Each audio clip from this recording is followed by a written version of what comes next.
Hello Madison, my name is Keith Ross. The first thing I liked about your video is that you talked about how Sherry lost her job whether she had her abortion or had her baby.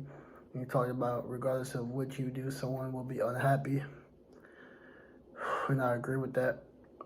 I feel like in order to live like a happy life or a less stressful life, do what you want to do. Don't be a people pleaser. So I like that about your reply.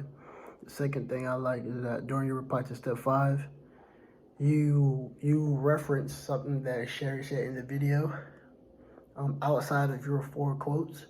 And the reason why I like that is because the professor had made a comment on one of my assignments that's what I need to do more. So I like that.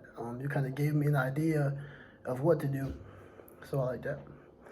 The third thing I liked is that the third thing I like is your stance on what we should focus on more rather than just having an abortion or not having an abortion.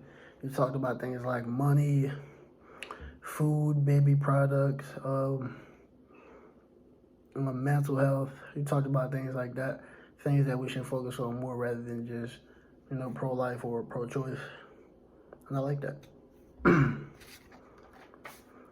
One way I can relate to you is that we both had the same quote for step number 3 when Norma talked about how when Norma said that she's on the right side of the movement now because she's fighting for life instead of death. In your reply, you talked about how you was surprised to hear that Norma changed her mind so drastically, and I was as well.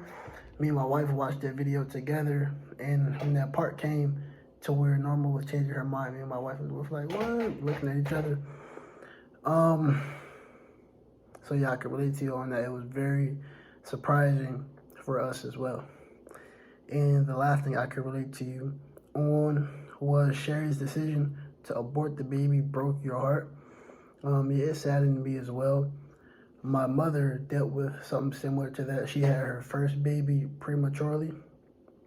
So that scenario kind of hit home to me. Yep. Thank you for listening. Have a good night.